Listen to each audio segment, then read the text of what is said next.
Hello students, good morning. आज हम करेंगे गुजराती में पगलू 44 पेज नंबर 78। चित्र जुओ, शब्द वाँचो અને लखो। तो ये क्या है? कबूतर। ब ने दीर्घ बू, कबूतर। फिर द ने दीर्घ दू। यहाँ पे रीड करते जाना है और गुड हैंड राइटिंग में लिखना है। कबूतर, फिर दूरबीन, फिर यहाँ पे ण ने दीर्घ णु, क्ष ने दीर्घ क्षु, न ने दीर्घ नु।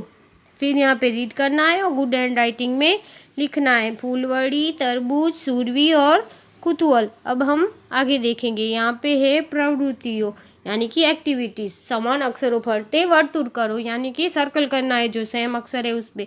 तो यहाँ पे सेम क्या है? प ने दीर्घ पू।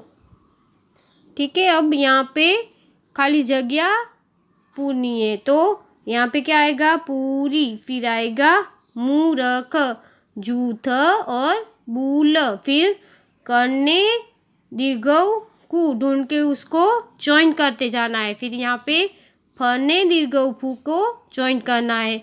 फिर यहाँ पे पिक्चर देखना है और उसके शब्द के साथ आपको मैच करना है। तो फूल, मूड़, खजूर और सूरज। तो आज आपको गुजराती में पेज नंबर 78 और 79 करना है। ठीक है।